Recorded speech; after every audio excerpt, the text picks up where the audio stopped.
Hello mga ka-happy! Welcome back to my YouTube channel. This is me again, Ayn Oliveros from Happyens Vlog. Ang video po natin ngayon is about sa dummy account dito kay Popolive. Meron po kasi mga nagtatanong sa akin kung paano daw ba gumawa ng dummy account kung iisang cellphone lang yung meron sila or yung ginagamit nila. Pero bago yung mga sa mga naghahanap dyan ng bilihan ng coins, ay inare-recommend ko po sa inyo si CocoDP. Si CocoDP po ay isang top-up website na kung saan ay mura yung mga bilihin at mabilis lang po yung transaction. Ang kagandahan dito ay CocoDP ay ikaw mismo yung gagawa ng transaction mga B. Wala ka ng mga coin seller na i-message at hihintayin yung reply kung available ba or pwede ka bang mag-RC. Kasi dito kay CocoDP, i-click mo lang yung link na nasa pinned comment ay mapupunta ka na sa kanilang website. At makikita mo dito yung iba't ibang partners si CocoDP ng mga games and live streaming apps at may ilaw din po siya. Kung magre-recharge ka sa Popolive, ay click mo lang yung Popolive, lagay mo yung Popo ID, pumili ka kung ilan yung coins na bibilhin mo. Meron dyang 1K coins, 5K coins, 10K coins, and so on. And then, pumili ka kung anong payment method ang gagamitin mo. Pwedeng Kucoin, GCash, or Maya. Ilagay mo ang iyong email address and then click buy now. After nyan, ay ma-redirect ka na sa kung saang payment method yung gagamitin mo. For example, ay GCash. At wala pang 5 to 10 seconds na sa inyong Popolive account na ang inyong coins na binili. Make sure lang na tama yung Popo ID na ilalagay nyo para po hindi masayang yung bibilhin yung coins.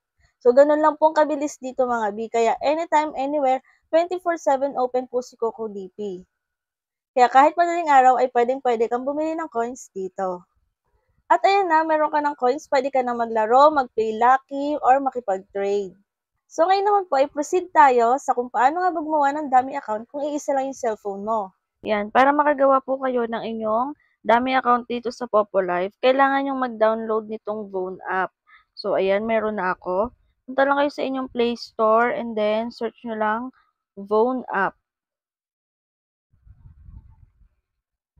So ayan siya mga B. Same na same lang siya ni Popolive. Ayan. Parehong-pareho lang po yan. Pangalan lang yung naiba. Kagandahan dito is kapag gumawa ka ng pangalawang account is hindi siya nade-detect. So, pero kung gagawa ka ng dummy account is wag na lang ding i-authenticate. So, dyan mga B is para ka lang din gagawa ng account tulad nung ginawa mo sa Popolive account mo. Login with Google, login with Facebook. Ayan. With your cellphone number. And then, I have agreed. And then mga B, dapat ibang email or cellphone number yung gagamitin mo dito, okay? Ibang email or cellphone number. Hindi dapat yung kung ano yung ginamit mo sa main account mo, hindi mo dapat yung gagamitin para sa dummy or second account mo. Kasi, magiging isang account lang yun. Malalagin mo lang din dito yung main account mo. So, halimbawa, login with Google tayo. Pero dito mga B, may account na kasi ako ng dummy account. So, ilalagin ko na lang siya. Pero ganito yung makikita nyo kapag gagawa pa lang kayo ng account. So, ayun, login lang natin siya. Kung ari, nag-sign up lang din tayo. So, ayun mga B, yung dummy account. Mail account po ito ha, mail account. Mas okay kasi kung mail account yung inyong dummy kasi nakakapag-ipon po tayo ng coins. Meron tayong nakiklaim na 200 everyday. Ayan, 15 minutes. Receive lang natin. And then, kapag naipon mo na yan, is pwede mong isend sa main account mo.